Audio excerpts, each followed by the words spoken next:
made a lot of people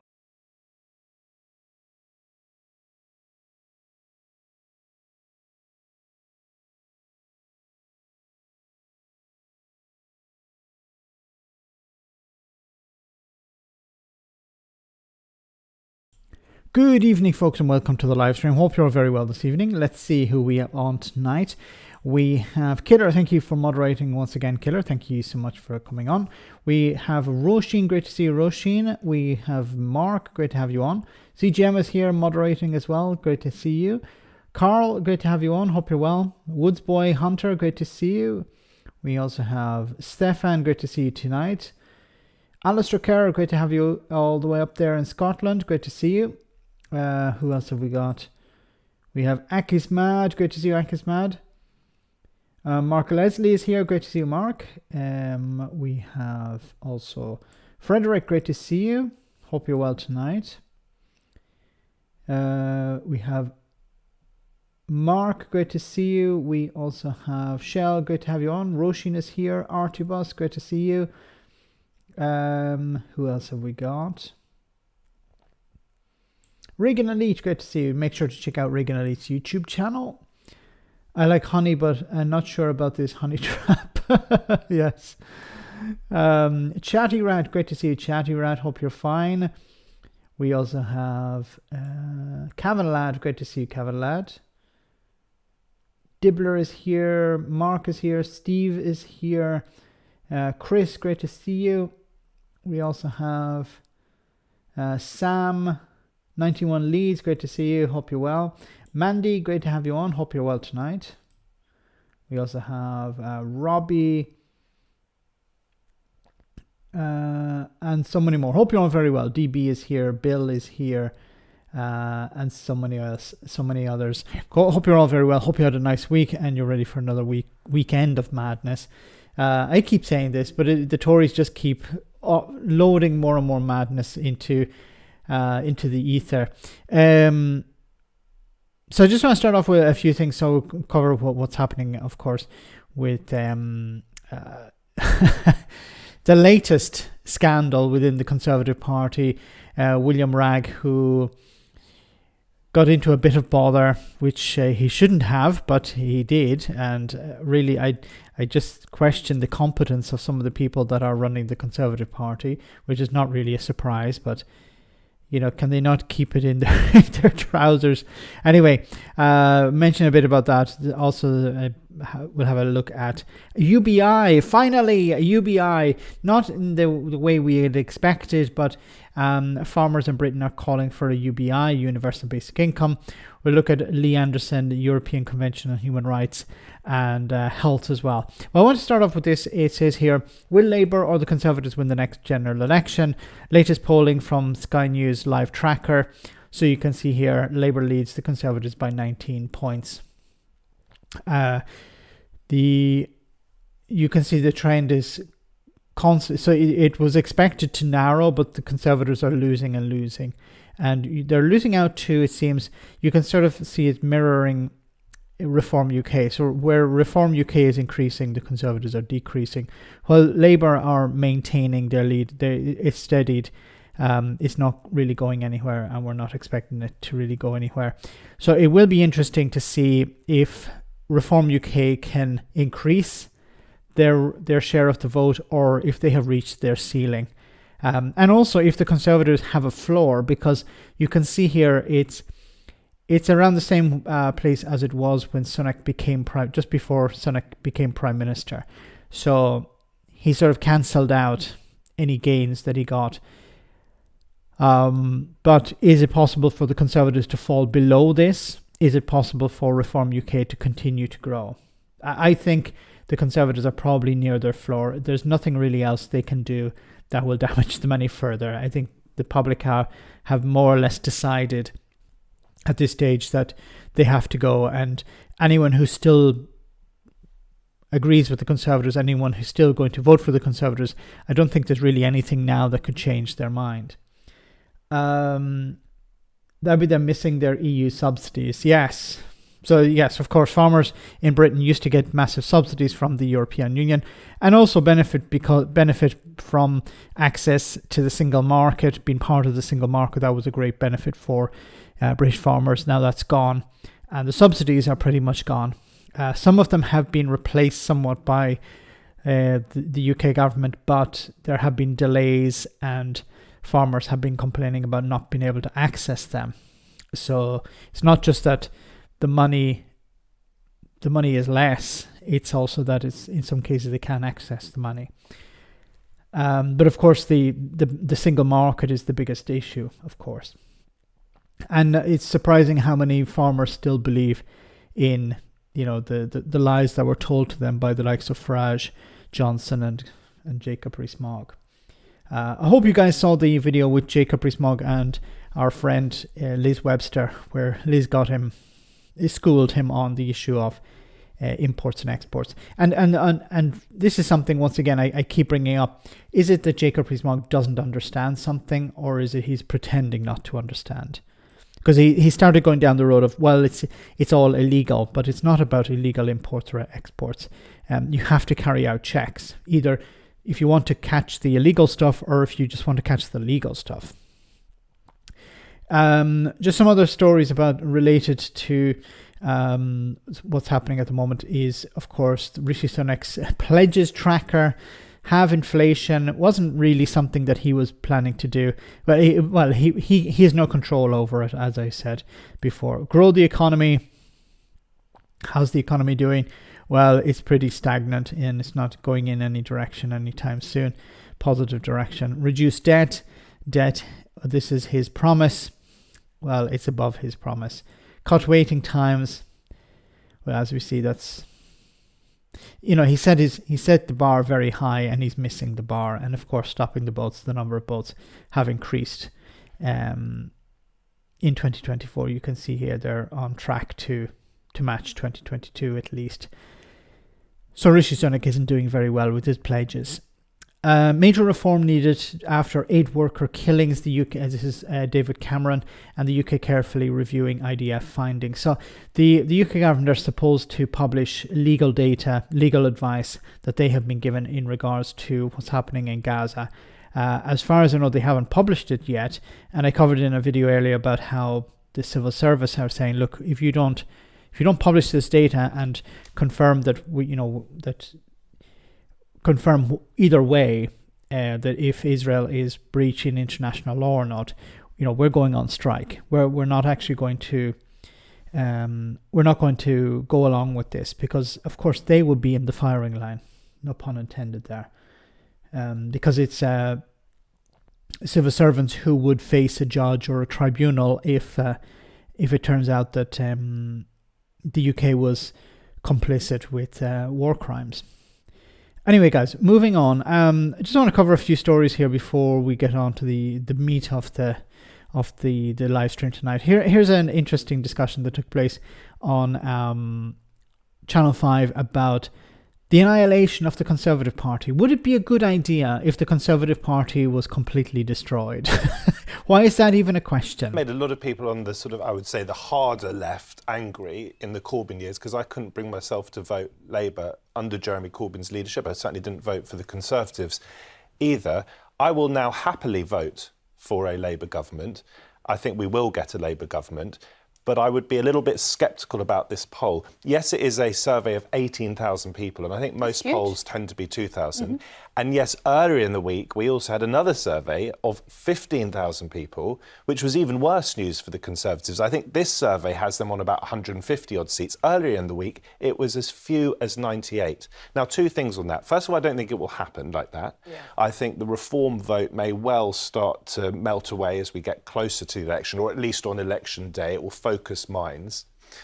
And secondly, if it were to happen like this, I do think it wouldn't be very good for British democracy. And I say that as someone on the left. And the reason I say it is because we need to have the government held robustly to account. Whether that's... This is all very nice in theory, but have the Tories been held to account? Like, the Tories ended up with an 80-seat majority. Boris Johnson won an 80-seat majority in 2019. Were the opposition parties able to hold Boris Johnson to account? No. So while the idea is nice, and I'm not saying Labour shouldn't win a massive majority, but it's a bit pointless talking about holding the government to account, because the Tories were never held to account. Like, the media was not holding them to account. Parliament was not holding them to account. They run roughshod over Parliament. So Parliament is pretty much a joke if the party in power can do as they wish. So this idea that it's going to be a disaster for democracy if Labour win a massive majority, if they won a majority plus one, it doesn't make any difference if they win a majority plus 150, because they will do as they wish. The opposition parties will not be able to hold. Once again, this idea that political parties can hold others to account. We've seen perfect examples of government not being held to account. Parliamentarians ask questions and those questions go unanswered. Boris Johnson treated Parliament as a debating chamber, as a joke. Rishi Sunak and his government are treating it with nothing but contempt. Look at what happened with the SNP. The SNP and their Gaza motion. How was that democracy in action? That's a Tory government or a Labour government. Mm-hmm. The press don't always do the best job of it. I think we've got a rather right-leaning written press in this country, to say the least. We need to make sure, if Labour do get into power, it's not just the newspapers, it's not just the broadcasters, but it is also a parliamentary opposition that is scrutinising government policy. And if the Tories were to be reduced to something as apocalyptic as 98 seats or even 150, I don't think that would be good for democracy. By the way, I don't think this is going to happen either. Okay. Once again, it doesn't matter if Labour win a 5-seat majority or a 155-seat majority. They will do as they wish. And that's just the nature of Parliament. Parliament is completely useless at the moment. Now, will the Labour Party act like the Tories? Probably not. But once again, this idea you need to have political parties that can hold them to account. No, they don't. It doesn't work like that. Calvin Ladd, thanks so much for that support. Very kind of you. Thank you so much for that.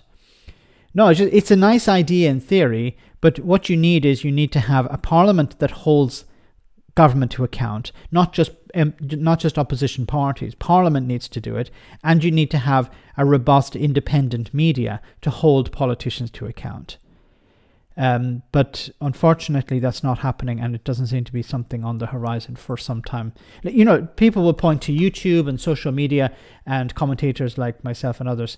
I don't see myself as somebody holding the Tories to account, but it seems to be really the only ones doing it, because, you know, how many times have I ranted and raved about politicians not asking the right questions? One of the best questions you could ask politicians, particularly those ministers in power, is it enough? When they talk about how much money they're spending, and they say, we're going to spend 100 million on this, is it enough? Of course, that question is never put to them, because they'd have to answer, yes, it is, and then they're fixing the problem, or the answer is no, it isn't, and then the follow-up question is, well, why is it not enough? But unfortunately, it seems like those questions are taboo. There's some sort of gentleman's or gentlewoman, gentlemen or ladies agreement between the media and politicians never to ask a question like, is it enough? Anyway, let's jump into the next story here. William Wragg dating app claimed incredibly troubling situation, says Tory MP Gareth Davies. So what's happened here? It seems William Wragg was sexting with somebody called I don't know what, and on Grindr, which is a gay dating app. And he exchanged photos of himself which were compromising, it seems. And then this individual put pressure on him to give the phone numbers of colleagues, so other MPs. Like, just think about it. Like, why would you be doing this if you're an MP? Why would you be engaging in this sort of behavior? Do they not think, okay, somebody on a dating app is asking me for nude pictures or something. I'm an MP. I'm the head of a committee. in Parliament. It's probably a good idea not to do this. It's not even just for the fact that you should, like, it's, why are you sending these pictures to somebody in the first place? But the second is, you don't know who these people are, and there's a risk that this information, these pictures could be used again. It could be somebody in the media. It could be somebody, in a right-wing, well, maybe not even right-wing, but some tabloid newspaper who are like, okay, now we've got some pictures, we can put them on the front page about how, you're engaging in this type of behavior. Like, do they not think a little bit before they do these things? Obviously not. Gareth, thank you so much for that super chat. SNP get 3 or 4 days for Parliament, democracy.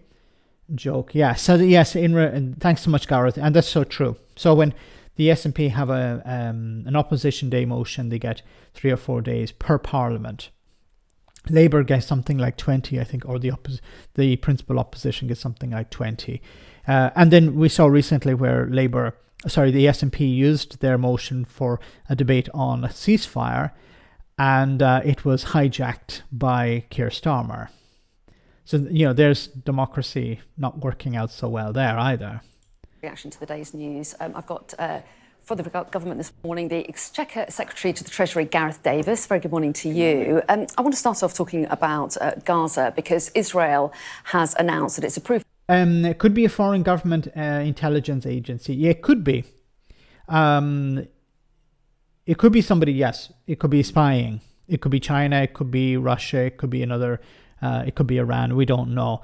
So it could be a foreign government who's attempting to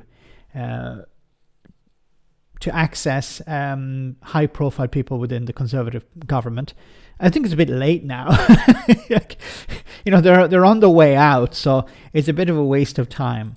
The opening of 2 new humanitarian routes into Gaza to allow more aid into the territory. Is that something that you welcome? Of course, we welcome it. The Prime Minister has been very clear that too many civilians have died already. And I want to get on to the Wragg has criticised the sale of arms. One moment. Anyway, be contributing or Clear to everybody what's going on. So it's a long-standing practice and commitment and convention, that government doesn't publish across arms exports. Well, we take advice and we gather evidence. Well, that is prime. Home Secretary Suella Braverman has said, is it cleared by the Foreign Office? So do you find it helpful that she's there? National partners to its strategy on Israel. Will be personal phone numbers of MPs to someone that he met on a dating app. He said that he was scared because the man had what he described as compromising things on him. What should happen to him now? Should he lose the whip? Well, look, it's an incredibly troubling situation. It's very serious. Will Wragg has rightly apologised for the action that he took. But I think it's clear to anybody hearing about the situation that he was in, people react in different ways. And I would just say to anybody watching this, if you ever feel that you're in a compromised position, if you ever feel like you're being blackmailed, then you should go to the police immediately, because it is an incredibly serious matter. Well, yes, and passing on MPs' phone numbers is a serious matter, isn't it? Security around parliamentarians is a very serious one. So should he lose the whip? Will there be a standards investigation? Well, there's a police investigation that's already been launched. So that's a no. He's not going to lose the whip. And it seems William Wragg is not going to lose the whip. So he's put himself in a very difficult situation, in a terrible situation himself. It was not somebody forced him into this situation. He put himself into this situation and compromising things on him, which is probably sent them in the first. Yeah, he sent them in the first place. It's not like they hacked his phone or something. Like if somebody hacked my phone, there'd be pictures of dogs and maybe a sunset and screenshots of things that I've seen on Twitter. There's nothing, like I wouldn't put anything anyway. No one would want to see it anyway. But like, how do you get into a situation where you're sending?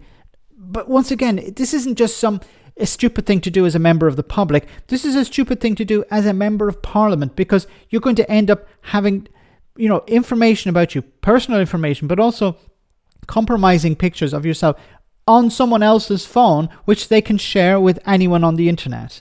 Do they not think before they do these things? Just before you take a picture of your junk, think, okay, is there a possibility that this could be shared on the internet? Well, I'm going to send it to somebody I've never met. So it's probably yes. Sir Ron's OnlyFans. So Ron's OnlyFans is a threat. I told you before. He's threatening to impose an OnlyFans. Otherwise, people will have to pay. It's not you pay to get access. It's you pay so that he doesn't put anything on it. It's right that happens. In addition, the Speaker has announced that the department are also going to be investigating this, and it's right that take place. I will say that there are very robust procedures and resources for members of Parliament to protect us against a variety of different threats, including cyber security threats, and that will remain the case for a long time. Okay, well, Gareth Davis, we appreciate your time. And that was a pointless discussion there. Is he going to lose the whip? It seems he's not going to lose the whip, which, once again, is ridiculous because it's a very serious matter. You compromise yourself, but you've also shared the numbers of colleagues. Now, I don't know if these are Tory MPs or they're other MPs, but you can imagine how the other MPs feel now. Hey, wait a minute. You shared my number with people. Who is this person you shared my number with? Once again, he should have gone to the police. Why didn't he go to the police in the first place? He didn't, for some reason. What's going on here now? Something wrong with Twitter.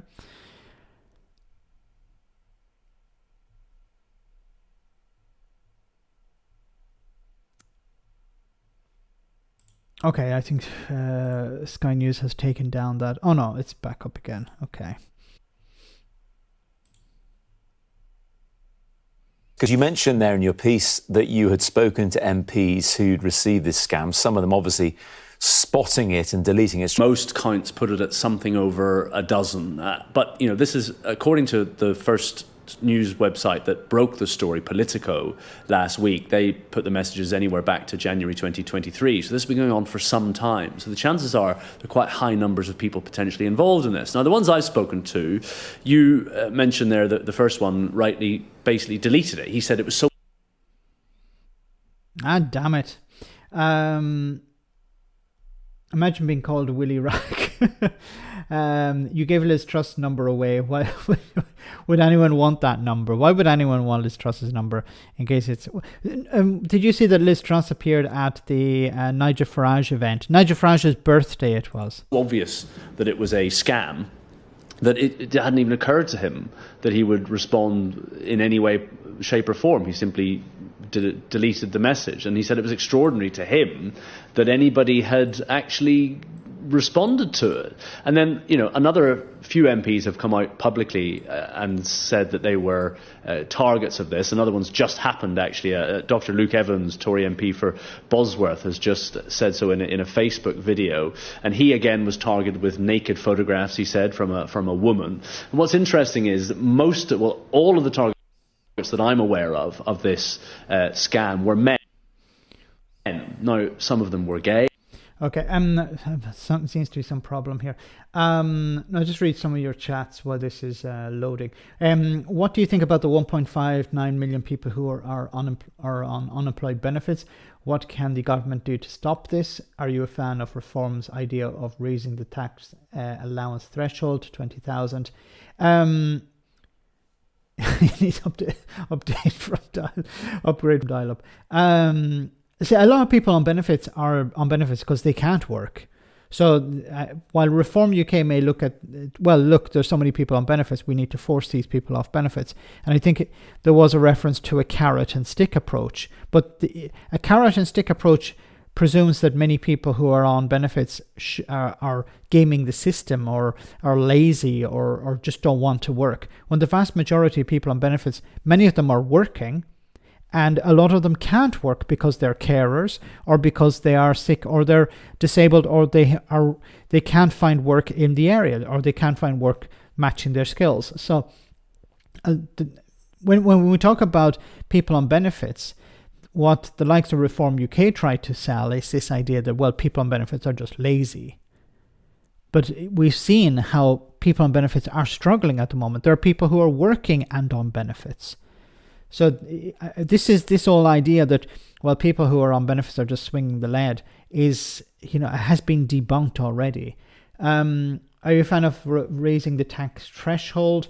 a tax allowance threshold. I think I don't understand why they're focusing on tax when there's a cost of living crisis. So the main issue that people are going through is not so much that they're not earning much money because of tax. The main issue is that their wages have been suppressed by inflation, and people are losing. People are losing out because inflation has eaten into their wages have not kept up with inflation. And then we're looking at things like rent. Our rent is much higher, and mortgages are much higher. The cost that people are paying for these things is much higher than than 10 years ago. So while Reform are happy to talk about tax, in reality, they're not focusing on cost of living. With high interest rates previously, well, middle class people are struggling. Yes. Some of them were straight, and they were either targeted by someone claiming to be called Abby. In this case, it was a woman claiming to be called Abby, or they were targeted by a male claiming to be called Charlie. And they began with flirty text messages, often dropping in personal details that they might give the impression that they knew the MP in some way, shape or form. And then very, very quickly, those flirty messages seem to have escalated into something quite explicitly sexual. And at that point, some MPs said, right, well, that's obviously a scam. I will get rid of that. But obviously, some MPs were not clever enough to realise this. Like, you could sort of understand if this was some older MP who's not very tech savvy or not very informed. But William Wragg is like in his 30s, I think. So surely he should have seen that. He should have known, look, this is a scam. This is phishing. This is,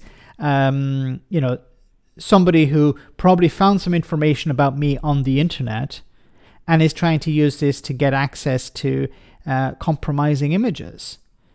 Like just take a step back. Even you don't have to go really far back, but just take a few steps back and you realize actually this is there's something dodgy here. Food banks. I work 2 jobs. Sorry, Andrew says, I work 2 jobs and I get help from Universal Credit. They've been treating me just like they did when I was in a job seeker. This is real. Companies are complaining at the minimum wage increase and still nowhere near a real living wage. Yes.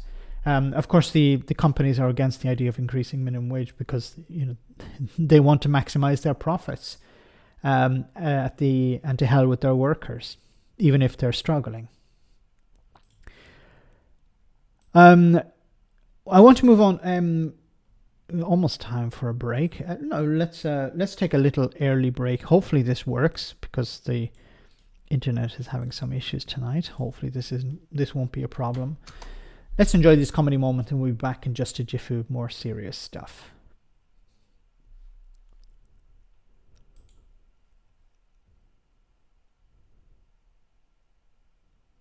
As it's the first of a new series, guess what I've got for you? Have we got custom-made Bibles?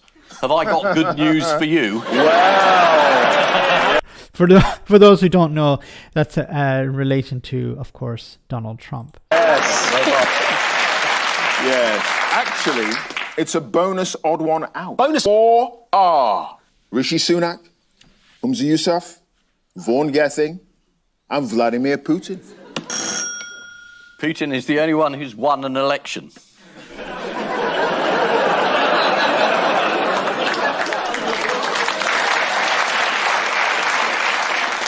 Absolutely right. The odd one out is Vladimir Putin, and he's the only one of the 4 to have faced a popular vote. He won a landslide victory.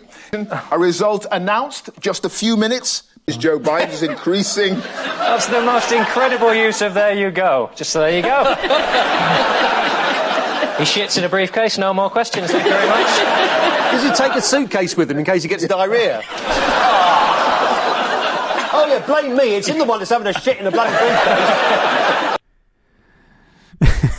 Well done. Okay, let's move on. I actually heard that story before about Vladimir Putin.